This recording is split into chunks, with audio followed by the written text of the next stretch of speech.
Men of Reddit, what makes a woman creepy?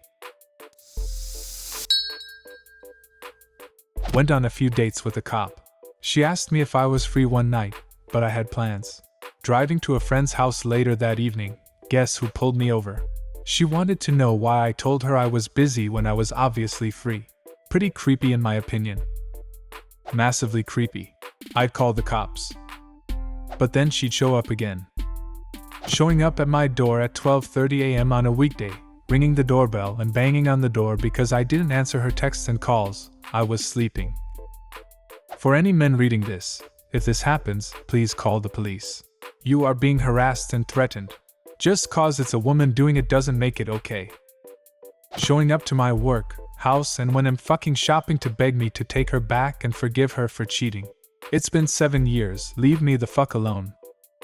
I had a woman I dumped show up at my house while I was working to beg for me to come back. Crying, wailing, love letter, gifts. It was awkward and uncomfortable and I was alone. I can't imagine being in the shampoo aisle and suddenly your ex comes around the corner with a wild look in her face. Just knock over your own cart and run the other direction.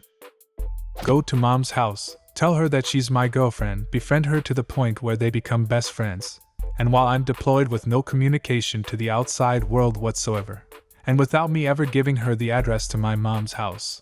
And only after I saw you twice in my life and only hooked up once. So, I've had a stalker. Getting creepy is when you know someone, and you see them doing things out of character and realize you are the reason they're doing it. I'm a pro musician. Years ago, I started talking to this chick who was a friend of a friend, and we seemed to hit it off. We met up, and it honestly just didn't click. I thought we both felt it, but then she started asking me to get together again. I took the hard step and said I didn't think it was a good match. She seemed to accept it. Then, she showed up to one of our shows. She was very much a homebody, so this struck me as odd, but whatever. Then a show 3 hours away from where she lived. Then an entire state away. She followed me across 4 states, each time offering to get a hotel room for us, trying to talk sexy and seduce me, and I was honestly so confused. I couldn't comprehend how she wasn't understanding that I wasn't interested. It took about 6 months for her to finally lay off, and we never spoke again.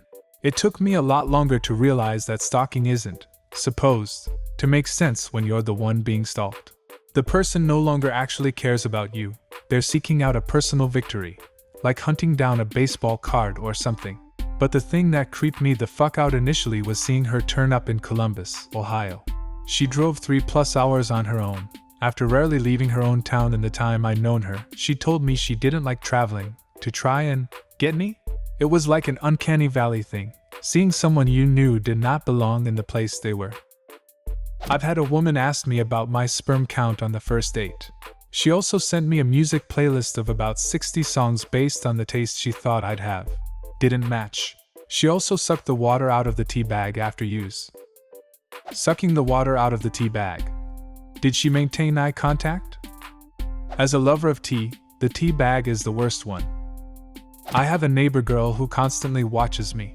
I've barely ever spoken to her in the 5 or 6 years that she's lived here, because I felt weird about her. She works at a bank and has found out that one of her customers is my family's lifelong friend. He called me after I got my boat, my motorcycle, my RV, after I was carrying building supplies in my house and asked questions each time. He would say, "Oh hey, what's up? I heard you got a new bike. Emily told me it's a newer red one. What kind is it? I heard you were carrying a bunch of drywall in the house? When are you going to start hanging it?" She watched me cut my grass, work on cars, and anytime I see her she's awkward as fuck and barely says hi. She's in her house 24/7, so I think she's watching me from out of the window. He called me the other day to say she's moving and I couldn't be more happy to hear that. Her moving is gonna make it even more creepy when she still reports to your friend the changes in your life. Baby voice and infantilizing yourself. It's not cute, it's disturbing and makes me feel like a pedophile. We are both adults in our 30s. Don't act like you are 5 years old to try and manipulate me into doing something. Ugh. My almost 60-year-old mother does this and I cannot stand it. I had an ex-GF try to convince me to murder one of her previous boyfriends. She never said it explicitly, but she made it abundantly clear what she wanted. To answer the repeated questions. 1. I never knew the guy's identity, so I was never able to warn him. But now I'm definitely number 1 on her hit list. She blames me for the fact that she lost her house because when we were living together I was making most of her mortgage payments, and when I left she couldn't afford to keep the house, so I think that he's probably safe. 2. I obviously never did anything to the guy. I know that he was really into wingsitting, so sooner or later he'll probably end up in a wingsitting accident that saves her the trouble. She was watching way too much true crime. She said we were fated to be together. Because we were the same age, older students, in uni conveniently forgot there were other older students, as well of the same age. Sent me multiple texts on how we were meant for each other. Despite me saying I had a girlfriend. Demanded pics of the girlfriend as proof. Blocked her. She spent the next few years trying to stalk me. Trying to find my place of work so she could apply to the same place. Trying to find where I lived so she could move here. All because I was nice to her one time when she needed help. Locked out of apartment, so I said I helped to call for the locksmith. As a gay man, the women who think they can change me. Happened once with this young woman my age. She kept touching, while drunk. I told her to stop. She yelled, "I can change you!" and leaned in for a kiss, which I blocked with my open palm. Her friend smacked the back of my head and told me to stop. Her friend hit you? Yes, her friend, sober, hit the back of my head for putting my open palm in front of my face to block her incoming, drunken kiss. I was 23 at the time, 35 now. I think about that moment often though. How unfair and crazy it seemed. Especially because they knew I was gay. I was out. Threw a party at my house when I was in grad school. A woman from a different program within our department followed me into my bedroom and started talking to me really closely. I politely excused myself. Later that night I was walking past her and she grabbed my ass. Got her hand around a full cheek and squeezed. A few years later I told this story to a female coworker and she said, "Afterward, did you feel sort of embarrassed?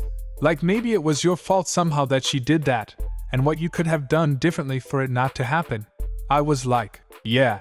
One of those conversations I'll remember for the rest of my life. Lot of debate going on about what my friend meant by her comment. She was commiserating with me.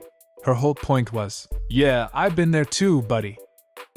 Got upset with a girl for sticking a note to the wall of my bedroom with chewed gum when she left the morning after she slept over for the first time. I didn't know her all that well, but we liked each other. I still liked her at that point. I just told her the note was nice, but I wasn't happy to have to clean it up and that I'd probably have to repaint my whole wall because of it. That evening, she put another note, without gum this time, on the front doorstep of my condo. Didn't knock or do anything to let me know it was there, then hid in her car in the parking lot of ours until I happened to come outside and find the note. It was 4 rambling pages, writing on both sides, briefly apologizing for the gum, telling me she got the idea from a Chelsea Handler book or something, then pretty much professing her love for me for the rest of the note. As flattering as it sort of was, we'd only known each other maybe a week. That alone was a bit much for me, but then I saw her car in the parking lot. Walked over there and saw her hiding in the driver's seat with her seat reclined all the way back. She said she stayed there for hours just because she wanted to make sure I got her note. I was creeped out by that, but was nice to her about it. I kind of backed off from the potential relationship stuff, but cut all contact with her when she bragged to me about scamming the last guy she talked to out of $400 when she pretended she was pregnant. I worked as an assistant manager skate shop in a mall years ago, and had a 16-year-old sales kid who kept hitting on me. I was 20 at the time. She kept saying pretty inappropriate things even when I had asked her to stop, but my regional manager thought I was joking.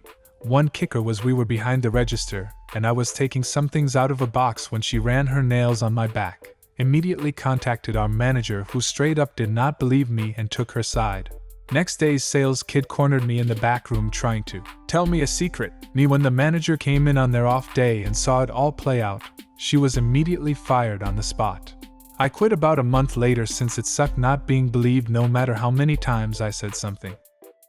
Dear lady I met at the bar, I'm glad you liked the way I smelt. Dragging each of your friends one by one to me throughout the rest of the night, and trying to get them to smell me was kinda creepy. Trying to stick your head into my taxi so you could smell me one last time before I left was too creepy. At no point in the evening did I think I smelled particularly good. I don't think her friends even really agreed with her. When you get married having discussed, many times, a life without kids, and you find prenatal vitamins and a book titled, Before You Conceive, hidden in your closet. Ignore me. I'm a woman just taking notes. Every time there is the equivalent thread for creepy men, I'm always like, I don't do that. I don't do that. Thank God I don't do that. Oh fuck, I used to do that. Men of YouTube, what makes a woman creepy? Leave a comment and subscribe to the channel if you want to see more videos like this one.